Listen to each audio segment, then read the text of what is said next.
Hello दोस्तों। आज हम बात करते हैं हीट इंजन की। हीट इंजन जो है वो एक हमारी ऐसी डिवाइस होती है जिसे हम हीट प्रोवाइड करें और वो हमें बदले में मैकेनिकल एनर्जी प्रोवाइड करें। मीन्स सिंपली कि हीट इंजन एक ऐसी डिवाइस होती है जिसे हम हीट दें और वो हमें बदले में मैकेनिकल एनर्जी प्रोवाइड करें, उसे हम हीट इंजन बोलते हैं। हीट इंजन जो होते हैं वो दो तरह के होते हैं।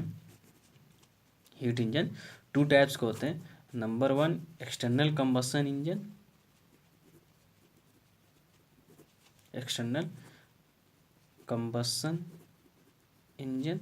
और सेकंड जो होता है वो हमारा होता है इंटरनल कंबशन इंजन।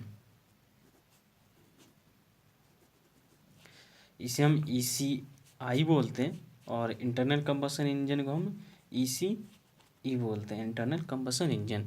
तो हीट इंजन जो है सिंपली जिसे हम हीट प्रोवाइड करें और वो हमें बदले में मैकेनिकल एनर्जी दे, उसे हम हीट इंजन बोलते हैं। हीट इंजन हमारे दो तरह के होते हैं, external combustion engine and second is internal combustion engine. हम नेक्स्ट वीडियो में बात करेंगे एक्सटर्नल कंबशन इंजन और इंटरनल कंबशन इंजन की। अगर आपके कोई डाउट्स हैं तो आप कमेंट्स में मेंशन कर सकते हैं हमें।